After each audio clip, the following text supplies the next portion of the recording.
Halo Cusamen, kembali lagi di podcast School of Life bersama Tius. Aku harap kalian di sana baik-baik aja, sehat, nggak ada sakit, tetap semangat, tetap berusaha untuk jadi lebih baik dari dirimu yang kemarin. Tetap semangat ya. Di hidup ini tuh kayak belajar yang nggak pernah berakhir gitu. Mau pengetahuan, mau tentang karakter, ya. Dan tepat itu yang akan kita pelajari hari ini. Aku mau sampaikan hal-hal apa yang perlu diubah dan hal-hal apa yang mungkin nggak perlu diubah dalam hidup kita ini. Apa aja itu? Kita akan dengerin bareng-bareng.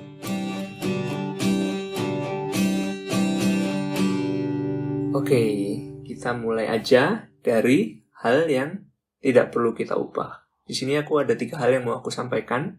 Yang pertama adalah jenis kelamin. Jenis kelamin nggak perlu kita ubah karena kalau kamu diciptakan sebagai cowok, I believe that because you are capable to be a man, to be a gentleman. Jadi kamu tuh mampu buat jadi seorang ayah nanti kalau kamu sudah punya anak. Kamu mampu untuk jadi seorang suami yang bisa diandalin nanti kalau punya istri. Kamu mampu untuk jadi seorang pemimpin dalam keluarga kamu. Karena kamu dilahirkan seorang cowok gitu. Di dalam DNA-mu itu ada DNA kepemimpinan. Ada DNA untuk jadi panutan. Mungkin kamu nggak harus jadi pemimpin sebuah perusahaan atau sebuah divisi dalam suatu perusahaan. Tapi kamu adalah seorang pemimpin. Kamu adalah kepala keluarga. Jangan lupa itu. Dan kalau kamu mungkin masih belum married, kamu mungkin masih usia sekolah. Apa sih usia sekolah? SMA, SMP, bahkan. Don't worry, kamu belajar aja, kembangin semua karakter kamu, semua knowledge kamu untuk mempersiapkan diri kamu sebagai pemimpin. Jadi saat kamu menemukan pasangan hidupmu, dan kamu tahu, I will marry her, jadi kamu tuh sudah lumayan matang gitu. Jadi kalau kamu ada waktu sekarang, kembangin semua potensimu, kembangin semua yang ada pada kamu, supaya nanti saat ketemu itu udah siap gitu. Oke, begitu juga kalau kamu dilahirkan sebagai cewek, kamu mampu untuk jadi ibu buat anak-anakmu nantinya. Kamu mampu untuk patuh dan hormat sama suamimu, karena kamu dilahirkan sebagai cewek. Dalam DNA-mu pun ada DNA seorang cewek, DNA seorang ibu, DNA seorang istri. Kamu bisa merawat, kamu bisa jadi penolong buat suamimu, kayak gitu. Poin selanjutnya adalah kamu nggak perlu berusaha buat mengubah ras kamu. Gimana wajah kamu, gimana bentuk muka kamu, bagaimana tinggi badan kamu. Menurutku kayak hal-hal seperti ini tuh nggak perlu gitu diubah-ubah. Karena kamu tuh cantik, kamu tuh ganteng. Jadi gini, satu poin yang aku kurang suka dulu waktu aku masih di Indonesia tentang gambaran seorang wanita cantik. Ingat gak sih di iklan-iklan gitu? Kayak kalau iklan keputihan, bukan keputihan, sorry. Pemutih kulit. Itu kan laris banget di Indonesia. Pernah kepikiran gak kenapa? Karena iklan-iklan itu tuh membuat gambaran di kepala kita yang nonton TV bahwa cantik itu kulitnya putih, bersih gitu. Kayak kebule-bulean gitu. Mungkin memang cantik, aku nggak bilang itu jelek. Tapi menurutku setiap wanita tuh cantik banget kok. Bahkan ras yang ada di Indonesia itu kebanyakan kulitnya sawo matang. Mungkin kalau kita mau sedikit ke timur, lebih gelap bahkan. Dan mereka tuh cantik loh. Jadi aku mau bilang, cantik itu bukan kulit putih. Cantik itu bukan yang pipinya lonjong, bulat. Enggak, setiap wanita itu cantik. Bahkan ada yang terlahir bibir sumbing pun itu cantik loh. Dia terlahir dengan kecantikan yang luar biasa. Tapi masalahnya, sosial kita itu membuat gambaran-gambaran cantik tertentu gitu. Dan aku tuh kurang setuju dengan hal kayak gitu.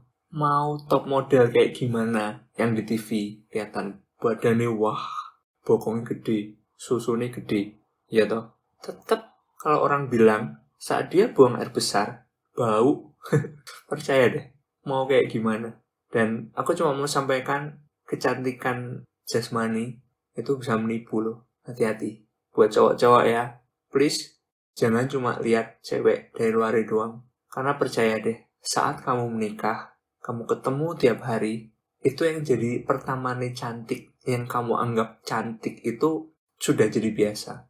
Percaya sama aku.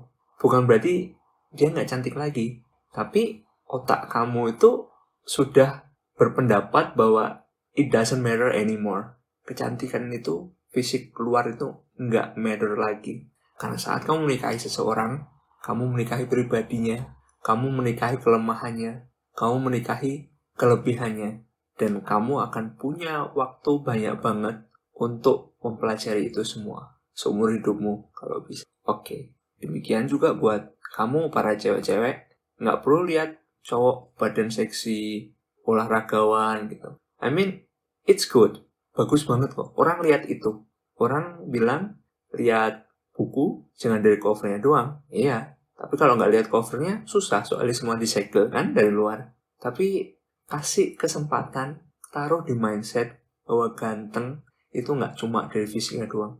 Kamu cari cowok yang udah mateng. Jadi aku bilang setiap orang, setiap cowok itu mampu untuk memimpin keluarga. Cuman kapan dia mampu, kapan dia mateng, coba lihat itu. Nggak harus sempurna untuk bisa merit, nggak harus nunggu kebapaan atau gimana gitu. Tapi kamu lihatlah, kamu timbang. Kira-kira bisa nggak ya hidup dengan cowok seperti itu? Atau kalau kamu cowok, bisa nggak ya hidup dengan cewek seperti itu? Aku lihat kok dalam pernikahan banyak banget perubahan yang aku lihat pada istriku dan pada diriku juga. Jadi dalam pernikahan pun pasti juga belajar. Jangan takut. Oke, poin selanjutnya, kita nggak perlu mengubah identitas keluarga kita. Kita nggak perlu repot-repot mengubah atau menutupi siapa ayah, siapa ibu kita, siapa saudara-saudara kita. Nggak perlu. Karena itu adalah identitas kita. Selain ras, karena mungkin ada orang-orang yang malu sama mama papahnya, atau ada masalah, terus berusaha deny, berusaha menolak kenyataan bahwa mereka adalah anaknya. No, nggak perlu kok. Kalau emang ada masalah, ya udah ada masalah aja gitu. Nggak perlu deny. Mereka tetap ayah dan ibu kamu. Mereka tetap saudara-saudara kamu. Cuman, nggak perlu stres juga. Nggak perlu dibawa pikiran juga. Karena menurutku, family nggak selalu bloodline. Nggak selalu ada karena hubungan darah. Family itu lebih kepada emotional bonding. Atau setiap relationship, menurutku itu lebih kepada emotional bonding. Keluarga itu adalah orang yang support kamu saat kamu susah, support kamu saat kamu sukses, terima kamu, care sama kamu. Mungkin sedikit ada tuntutan, tapi it's okay. Dan jangan lupa, nggak ada hubungan yang perfect, nggak ada hubungan tanpa bertengkar. Bahkan dalam pertengkaran itu, kualitas suatu hubungan diuji. Saat kamu bertengkar sama saudaramu, kalian bisa baikan nggak? Ujiannya di situ.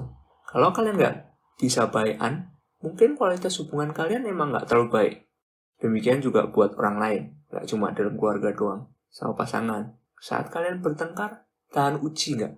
Apa kalian bilang udahlah nggak usah? Saat kalian bilang udahlah nggak usah, mungkin kualitas hubungan kalian memang masih belum sematang itu, belum sebagus itu. Gitu. Kita sudah belajar 3 hal yang nggak perlu diubah. Ya, aku tahu, bisa operasi plastik, ada. Kamu bisa ubah wajahmu kayak gimana, bodimu kayak gimana, jenis kelaminmu pun bahkan bisa diubah. Terus gimana dong bro sama orang-orang yang operasi plastik? Dari cewek jadi cowok, cowok dari cewek. Tenang aja, itu adalah hak mereka untuk melakukan itu. Aku nggak mau judge mereka. Dan kalian pun please jangan judge mereka. Kita harus kasih toleransi, kita harus hormati keputusan mereka. Oke? Cuman maksudku, daripada kita fokus, kita invest waktu, kita invest uang untuk berusaha merubah hal-hal yang sebenarnya nggak perlu diubah gitu. Ya nggak sih? Kalian boleh nggak setuju juga loh, terang aja. It's okay. Ya, kita akan lanjut ke hal-hal apa sih yang perlu diubah dalam hidup ini? Atau besser gesagt, hal apa sih yang butuh untuk ditingkatkan dalam hidup ini? Aku ada 3 hal yang mau aku sampaikan. Yang pertama adalah knowledge, skill. Yang kedua, dan yang terakhir adalah karakter. Kita mau bahas hal ini satu persatu, singkat aja. Knowledge adalah pengetahuan yang bisa kamu dapatkan atau kamu tingkatkan saat kamu belajar sesuatu, saat kamu tukar pikiran dengan orang lain, saat kamu mungkin lihat video di YouTube, gimana cara ini gitu.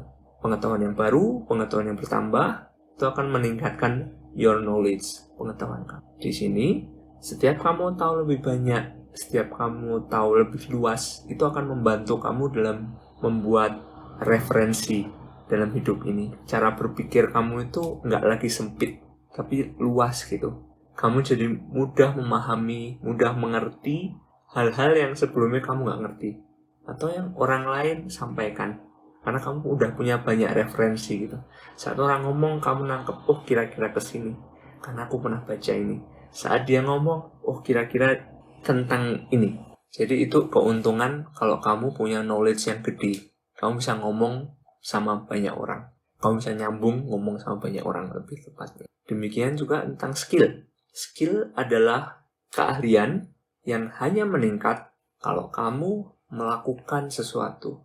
Melakukan sesuatu berulang-ulang. Dari yang salah, jadi lebih benar, lebih presisinya lebih bagus. Terus saat kamu sudah bisa melakukan dengan bagus, bahkan sempurna, mungkin saatnya kamu untuk memperbaiki waktu. Gimana kamu bisa lebih cepat, lebih efisien gitu. Skill itu harus melakukan. Kamu bisa punya knowledge banyak banget tentang satu hal atau banyak hal, tapi kalau kamu nggak melakukan, kamu nggak akan pernah gain skill. Lalu yang terakhir adalah karakter. Beda sama knowledge, beda sama skill.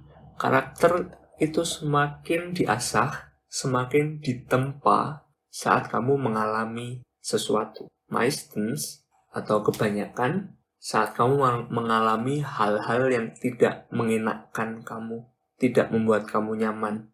Karena di situ kamu harus berusaha menerima kenyataan, kamu berusaha punya karakter yang kuat untuk menghadapi hal-hal yang seperti itu gitu.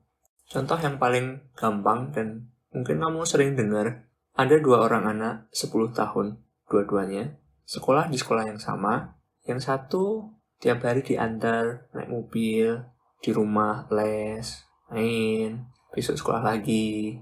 Yang lain harus bekerja pulang sekolah, bantu orang tua, masih ngerjain PR, juga ada main, terus sekolah lagi. Kamu perhatiin, kebanyakan 2 orang ini punya karakter yang sangat berbeda kalau dia mengalami sesuatu. Yang bekerja, aku yakin dia lebih dewasa. Aku nggak bilang yang nggak kerja itu jelek ya. No, aku nggak bilang gitu. Kalau emang mampu, kenapa nggak? Cuman yang aku mau tekankan itu karakternya beda, kedewasaannya beda, cara memanage kemarahan, cara memanage emosi, itu pasti beda. Karena dia udah terbiasa dengan hidup yang tidak membuat dia nyaman gitu. Dia udah terbiasa dengan hal-hal yang seperti itu. Kayak gitu. Gitu sih dari aku tentang hal yang perlu diubah sama hal yang nggak perlu diubah. Menurutku hal ini penting untuk diketahui sih. Alasannya simpel kok. Supaya kita tuh tahu gitu, mana yang jadi fokus kita dan mana yang mungkin kita bisa belajar untuk terima gitu. Ya, gitu sih buat hari ini. Makasih banget buat yang udah dengerin sampai sekarang. Aku cuma mau share sedikit.